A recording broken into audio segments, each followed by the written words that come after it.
So about a month ago, I got in the car to go to work, and I thought on the way in that I wanted to say something about drones. I'd been asking the question for a while, and so I got up and I spoke for 13 hours. And I went to CPAC the next week, and I'm talking, and there's a lot of young people. One kid yells out, and he summarizes my speech in 3 words. He says, "Don't drone me, bro." But I did have a point I wanted to make, and it's a point that I think is incredibly important, and it's a point that sometimes we all don't agree on, but I think we should agree on.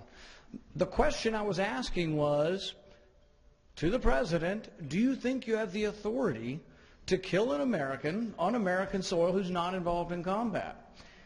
You would think that would be an easy question. His response was, well, I don't intend to. I haven't done it yet, but I might.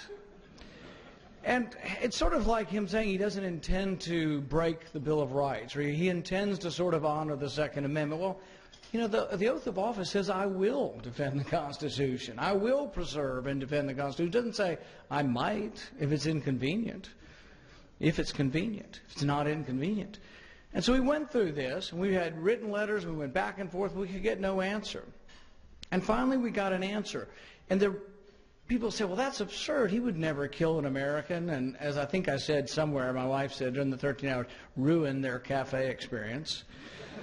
Sometimes you say things you weren't really intending to after 13 hours. But the thing is that we passed the year before legislation that gives your government the ability to indefinitely detain any one of you without a trial, without a lawyer, and actually send one of you to Guantanamo Bay. That sounds absurd also. And the President said he doesn't intend to use the power. It's not about intention to use power. The reason we keep power from our government, while we've always jealously guarded power, and why from the very beginning we wanted to limit the power of the monarch, we were afraid about the gravitation of power. You know, Madison said when someone has power, you need to have a certain degree of distrust. Madison also said if government were comprised of angels, we wouldn't have to have rules. Patrick Henry said the reason we wrote the Constitution was not to restrain you, it was to restrain your government. The First Amendment isn't about restricting your religious freedom, it's about restricting what government can do to your religion, how they get involved in your religion. These are important things. Whether your officials say they will use them or not, they are important.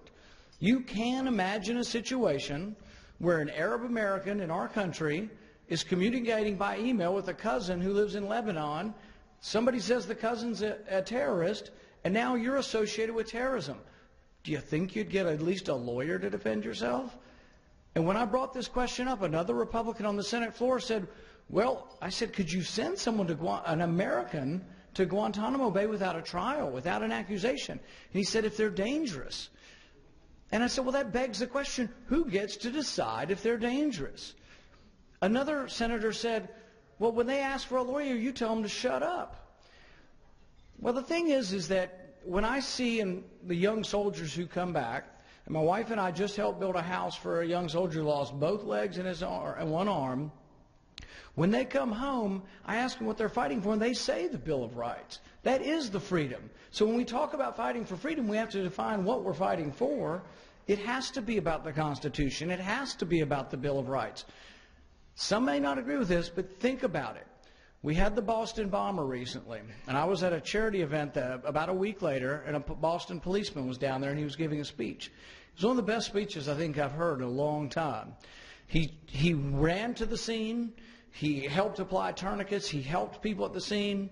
He had the same thought every one of us would have, anger, wanting to punish these people. He still has that. I still have that. It's human. It's normal. But he said what separates us from them is that when we did finally capture them and the guns were gone and removed, we could have used lethal force, and we did. But once it was all removed and he was captured, we sent the suspect to a hospital. He's going to be tried in a court of law. He's going to have an attorney. In their country, he would have been dragged through the streets, if it had been an American, that had been drugged through the streets and beaten to death with a tire iron. We are different than they are, but it's our Bill of Rights, it's our law, it's going through the process that makes us different than them.